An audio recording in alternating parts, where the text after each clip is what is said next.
اب اگر ہم بات کرتے ہیں اعلیٰ حضرت کے بیانات کی، تو اعلیٰ حضرت کو جو زبان و کلام و بیان پر جو قدرت حاصل تھی وہ کسی ایک زبان کے ساتھ خاص نہیں، عربی ہو یا اردو، فارسی ہو یا ہندی، کوئی بھی زبان ہے، جس زبان کو آپ ذریعہ اظہار بنا لیں اس زبان کے تمام الفاظ میرے امام کے بے پایاں حافظے میں مستحضر ہو جاتے، اور آپ موقع اور محل کے اعتبار سے جس لفظ کو موضوع سمجھتے اس لفظ کو وہاں پر اس دلکش انداز کے ساتھ لاتے کہ خوش گفتاری کا حق ادا کر دیا کرتے تھے۔ آپ کا کلام بھلے وہ نثر کے اندر ہے یا نظم کے اندر ہے، اشفاق بھائی آپ کو امام اہل سنت کے کلام میں بھلے وہ نثر کے اندر ہے یا نظم کے اندر ہے، ان تمام کلاموں کے اندر مسجع الفاظ کی لڑیاں اور مکفہ جملوں کی ایسی مالائیں ملیں گی کہ بندے کی عقل دنگ رہ جاتی ہے۔ آپ دیکھیں فتاوی رضویہ کا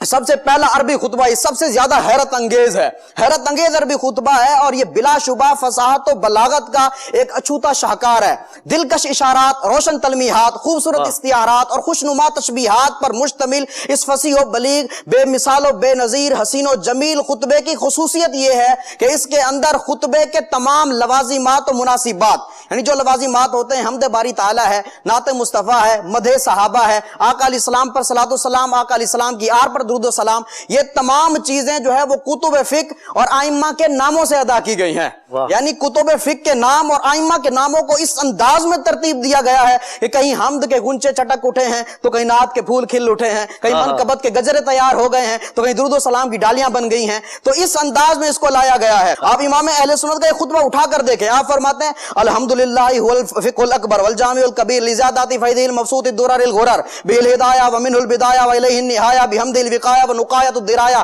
وعین العنایہ وحسن الکفایہ، حمد ہو گئی، والصلاۃ والسلام علی الامام الاعظم لرسل الکرام مالکی وشافی احمد الکرام یقول الحسن بلا توقف محمد الحسن ابو یوسف وانہ الاصل المحیط لکل فضل بسیط ووجیز وبسیط البحر الزخار والدر المختار وخزائن الاسرار وتنویر الابصار وفتح القدیر وزاد الفقیر وملتقى الابحر ومجمع الانہر وکنز الدقائق وتبین الحقائق والبحر الرائق منہ یستمد کل نار فائق فیہ المنیۃ وبہ الغنیۃ ومراق الفلاح وامداد الفتاح وایضاح الاصلاح ونور الازاء وکشف المزمرات وحل المشکلات والدر المنتقى وینابع المبتغى وتنویر البصائر وظواہر الجواہر البدائع النوادر المنزہ وجوبا عن الاشباہ والنظائر مغنی السائلین ونصاب المساکین الحاوی القدسی لکل کمال قدسی وانسی الکافی الوافی الشافی المصفى المصطفى المستصفى المجتبى المنتقى الصافی عدۃ النوازل وانفع الوسائل لاسعاف السائل بعیون المسائل وعمدۃ الاواخر وخلاصۃ الاوائل وعلى آلہ وصحبہ واہلہ وحزبہ مصابیح الدجا ومفاتیح الہدى لا سیما الشیخین الصاحبین اللاخذین من الشریعۃ والحقیقۃ بکلا الطرفین والخطنین الکریمین وکل منہما نور العین ومجمع البحرین وعلى مجتہد ملتہ وائمۃ امتہ خصوصا الارکان الاربعۃ والانوار اللامعۃ وابنہ الاکرم الغوث الاعظم بخیرۃ الاولیاء وتحفۃ الفقہاء وجامع الفصولین وفصول الحقائق والشرع المہذب بکل زین وعلینا معہم وبہم ولہم یا ارحم الراحمین آمین آمین والحمدللہ رب العالمین۔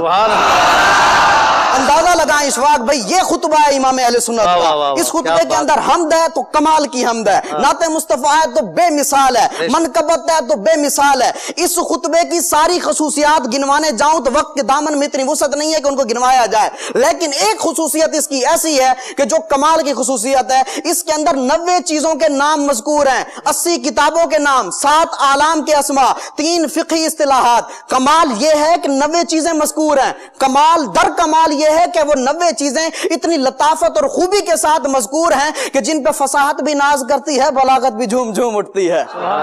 ایسا کمال کر دیا ہے، پڑھنے والا حیران مگر ان کے بختوں پہ نازاں دکھائی دیتا ہے، یعنی ایسا کمال کر دیا امام اہل سنت نے اس خطبے کے اندر۔ آپ حمد دیکھیں، الحمدللہ والفقہ الاکبر والجامع الکبیر لزیادات فیض المبسوط الدرر الغرر، یہ آگے چلتے چلے جائیں، یہ سارے کتابوں کے نام، اس کے بعد آ جائیں کہ یہ والا جو آپ نے ان کے نام لیے، امام شافعی کا نام لیا، اب آگے پر معنی پتہ کیا ہے؟ والصلاۃ والسلام علی الامام الاعظم، درود و سلام و تمام یعنی انبیاء کے امام اعظم یعنی نبی اکرم پر، نعت بھی ہے اور امام اعظم کا ذکر بھی ہے، ذکر بھی آ گیا، دو چیزیں۔ اب دیکھیں مالکی، وہ میرے مالک ہیں، آقا کریم میرے مالک ہیں، امام مالک کا ذکر آ گیا، شافعی، یہاں ذو معنویت، عقیدے کی وضاحت بھی کر دی کہ آقا کریم شفاعت فرمانے والے بھی ہیں, میری شفاعت کرنے والے بھی ہیں. اس سے آگے بھی عقیدے بیان کر دی. یہاں پر دیکھیں کمال کر دیا امام اہل سنت نے. اب آقا علیہ الصلوۃ والسلام وجہ کائنات ہیں, مبدأ کائنات ہیں, اصل کائنات ہیں. یہ ہمارا عقیدہ ہے. اس کو فإنه الأصل المحيط لكل فضل بسيط ووجيز ووسيط یہاں سے دیکھیں بیان کر دیا. اور اس سے پہلے امام اعظم کے جو 3 شاگرد ہیں, اس ایک جملے کے اندر یقول الحسن بلا توقف محمد الحسن ابو یوسف,